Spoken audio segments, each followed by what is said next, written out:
Thanks Henson Shaving for sponsoring this video. GPU prices are dropping like crazy, especially in the mid-range, but I wanted to see what was left for us in the low end. So I took a trip to Micro Center and I asked them, what's the fastest video card that you guys have for $100? And this is what they got me.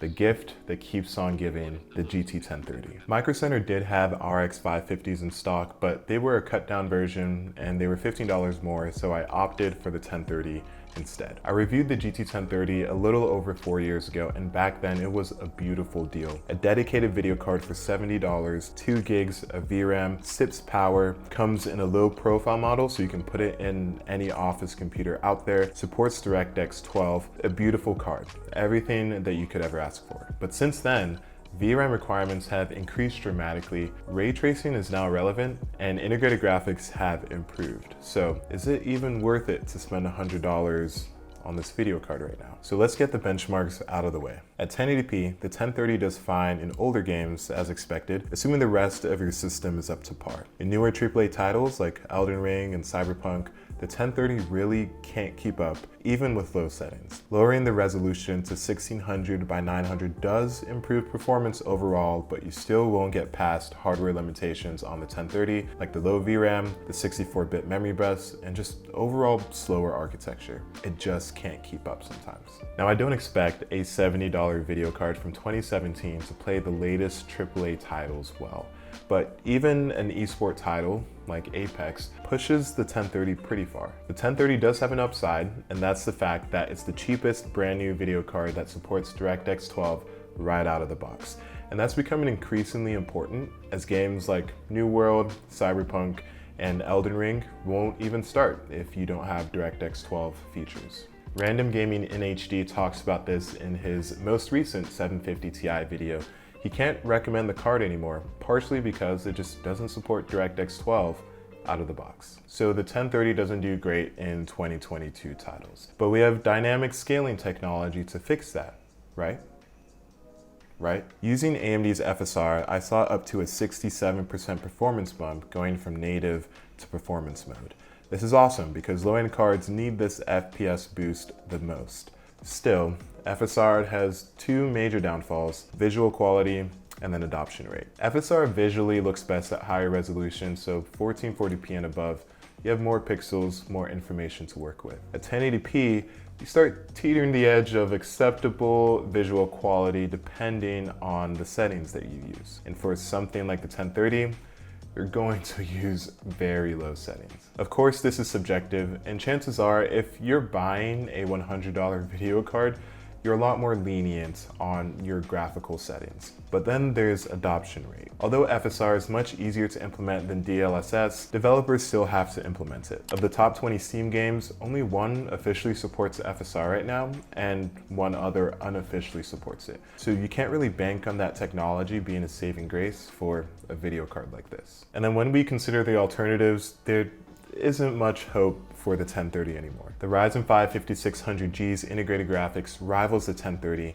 It's a cheaper alternative as a CPU plus video card package, and the processing power on the 5600G is more likely going to be faster than the alternative processor. And that doesn't even consider the new 4600G that we're gonna get in a few weeks. It's $50 cheaper than the 5600G, but it still offers the same integrated graphics performance. And if you're comfortable, there's always the used market where there are a good amount of $100 competitors that will chew out the 1030 any day of the week.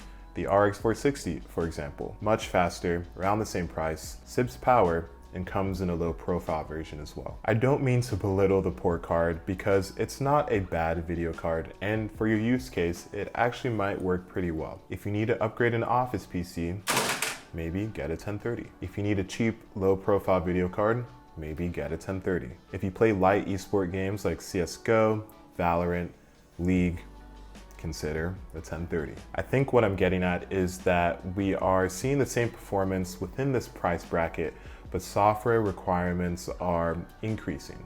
So it's not the card's fault, just the current circumstances. It's tough to say it out loud because I really do enjoy the 1030 and the RX 550 for that matter, but unless you need to upgrade an old office computer or you need a cheap, low profile video card, or you can get the card for less than $40, maybe less than $50, I think you should find a different one. It's not a bad card, it's just overpriced brand new right now. And I say this with two caveats. The first one being that the price could drop dramatically within the next few months.